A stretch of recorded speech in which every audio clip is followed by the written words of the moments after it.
Panlasang Pinoy. Meron kami ground pork, carrots,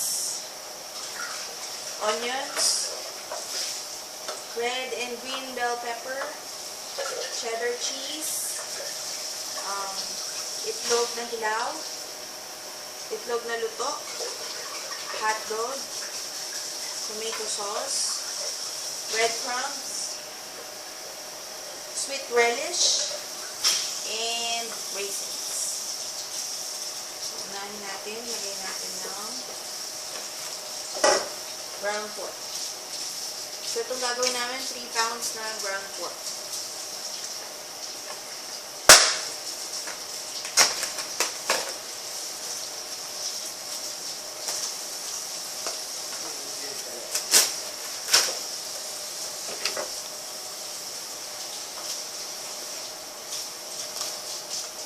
Then, lalagyan natin ng breadcrumbs.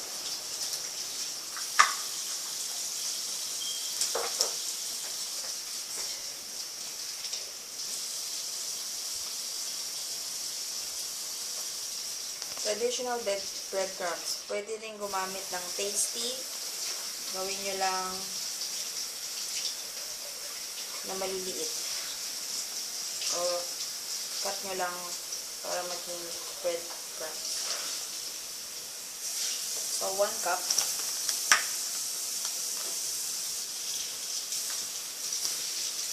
Then, halu-haluin muna ito.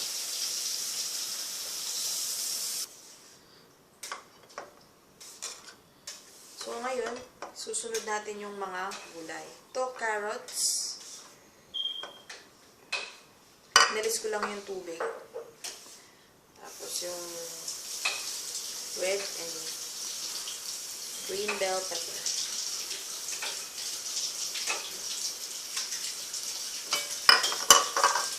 And then, pickles. Tatamis. Sweet pickles.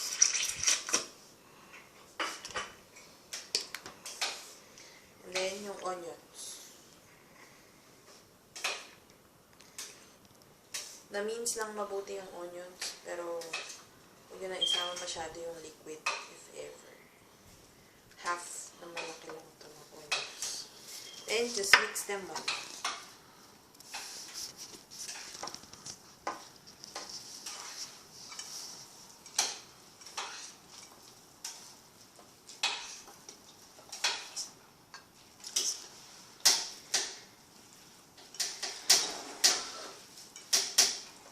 Just mix them together.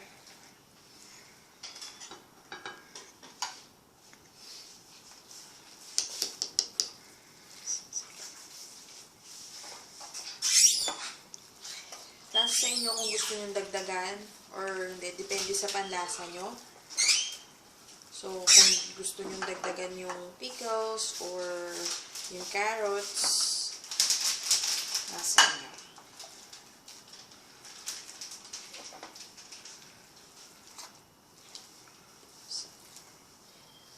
Yung kamay mo. So, habang minamasa nyo siya, lagay nyo yung hilaw na itlog. Nasa inyo kung ano yung gagamitin nyo na panghalo, pero mas preferred ko yung kamay ko kasi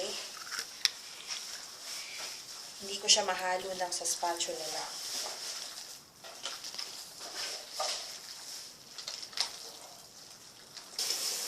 So, kung makikita nyo, ang consistency niya, sticky na siya. See?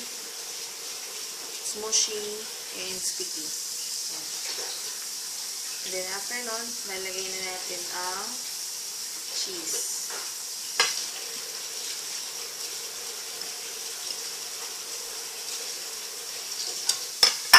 Sa haluin.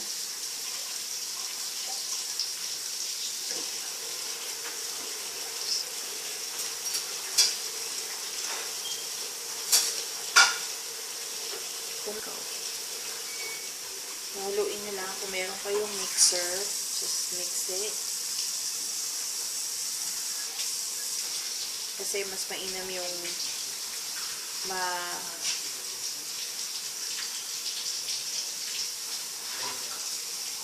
maikalat nyo yung mga ingredients para magkaroon siya ng same consistency. Then after this,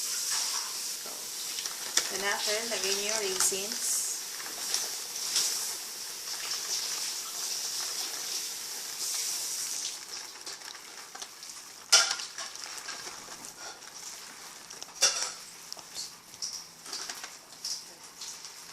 So, hindi ko sure yung measurement. So, tansyahin nyo na lang kung enough na yung raisins sa buong mixture.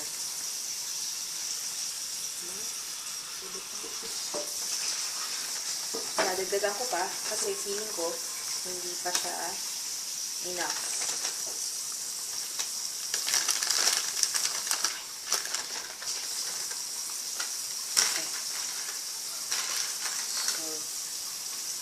This is okay now.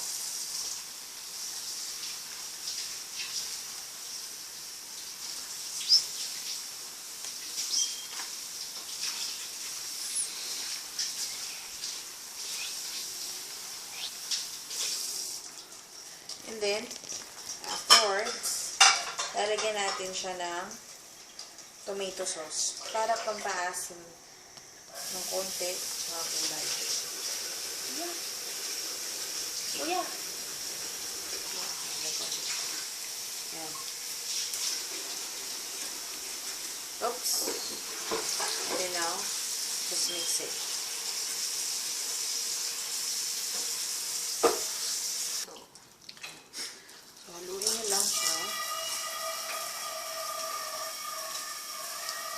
Ngayon, pwede ka nang gamitin yung spatula kasi malambot lang ito na siya. Like yung una. Tsaka mushy na siya.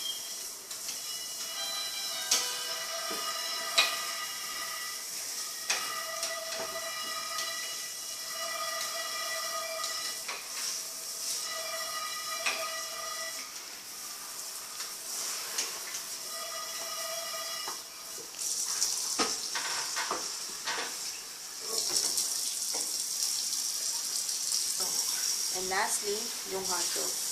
Itong hotdog na ginagamit ko ngayon is chicken and pork. Kasi wala na kaming nabili.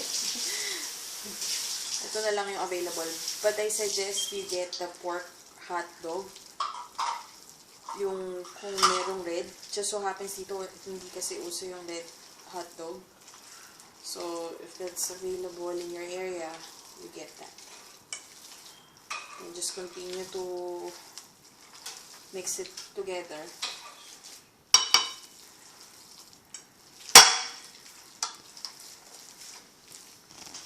Para ma-distribute yung mga ingredients evenly.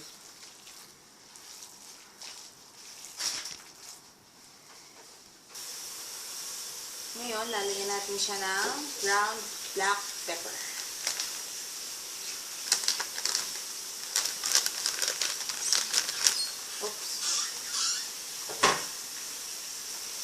Basta make sure na sakto to sa panlasa nyo. Depende talaga kung anong gusto nyo. Kung gusto nyo pandagdagan, it's up to you. Okay. So ngayon, mag-wrap na tayo. So ang paglagay lang niya, i-distribute nyo lang siya na parang rectangle. Parang inaano nyo yung bed.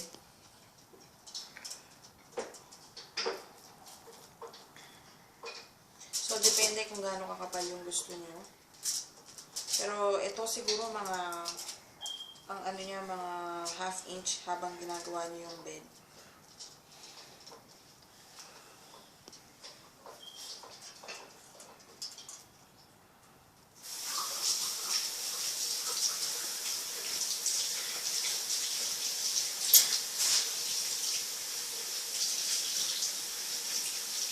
Basta alam yung mai-round nyo siya.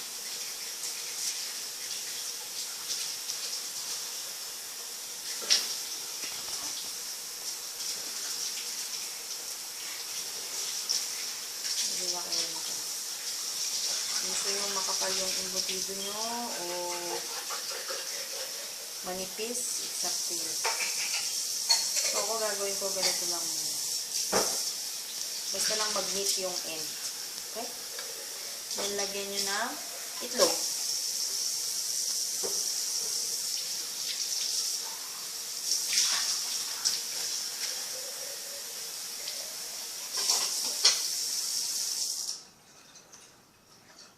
Dalawang itlog, okay na.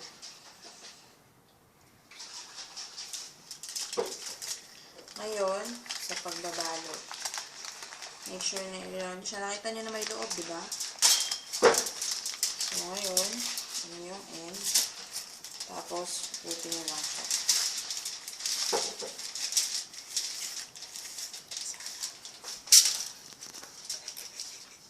Make sure na may susobra dun sa dulo.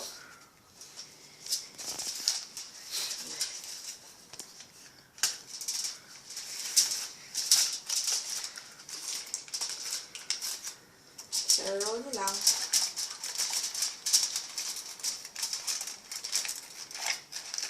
Then, fold sa dulo.